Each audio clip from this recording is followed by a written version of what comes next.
नागरिकता संशोधन अधिनियम यानी सीएए की अधिसूचना जारी हो चुकी है।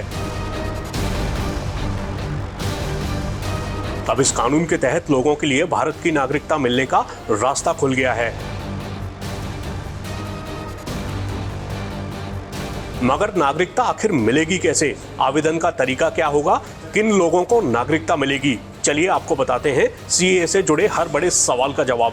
सबसे पहला सवाल, सीएए के तहत किन लोगों को भारत की नागरिकता मिल सकती है? तो अफगानिस्तान, बांग्लादेश, पाकिस्तान से आए हिंदू, सिख, बौद्ध, जैन, पारसी या ईसाई समुदाय से संबंधित ऐसे लोगों को सीएए के तहत भारतीय नागरिकता मिल सकती है जिन्होंने 31 दिसंबर 2014 को या उससे पहले भारत में प्रवेश किया और जिन्हें पासपोर्ट अधिनियम 1920 की धारा 3(2)(c) के तहत या विदेशी अधिनियम 1946 के प्रावधानों या उसके तहत बनाए गए किसी नियम या आदेश से छूट दी गई है।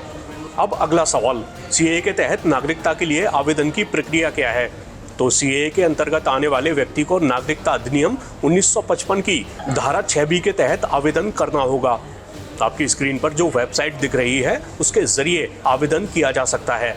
केंद्रीय गृह मंत्रालय के मुताबिक जल्द ही सीएए 2019 मोबाइल एप्लीकेशन से भी आवेदन किया जा सकेगा। एक सवाल ये भी है कि नागरिकता आवेदन जमा करने की प्रक्रिया क्या है? तो आवेदक को नामित अधिकारी के माध्यम से अधिकार प्राप्त समिति को ऑनलाइन आवेदन जमा करना होगा। आवेदन इस वेबसाइट या मोबाइल एप्लीकेशन सीएए 2019 पर किया जा सकता है। ऑनलाइन सिस्टम आवेदक द्वारा शुरुआती आसान सवालों के जवाब देने पर इन फॉर्म में से किसी एक प्रासंगिक फॉर्म यानी जो आवेदक के मामले से जुड़ा हो उसे भरने का विकल्प देगा। तो आवेदक संबंधित फॉर्म ऑनलाइन भर सकते हैं और 50 रुपए के शुल्क का ऑनलाइन भुगतान कर सकते हैं। आवेदन चरण में ही आवेदक पंजीकरण प्रमाण पत्र या देशीयकरण प्रमाण पत्र की स्याही से हस्ताक्षरित प्रति आवेदक को तभी जारी की जाएगी जब उसने आवेदन चरण में इसका विकल्प चुना हो। आवेदन जमा करने पर इलेक्ट्रॉनिक रूप से एक पावती आवेदक को उपलब्ध हो जाएगी।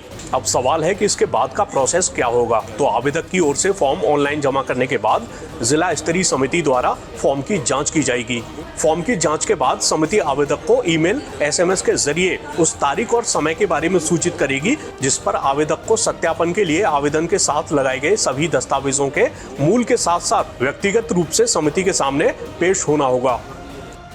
एक सवाल ये भी है कि आवेदक को नागरिकता प्रमाण पत्र कैसे जारी किया जाएगा? तो आप अपनी स्क्रीन पर इस सवाल का जवाब भी देख सकते हैं। सीएए से संबंधित बाकी जानकारियों के लिए भी आप इस वेबसाइट पर जा सकते हैं।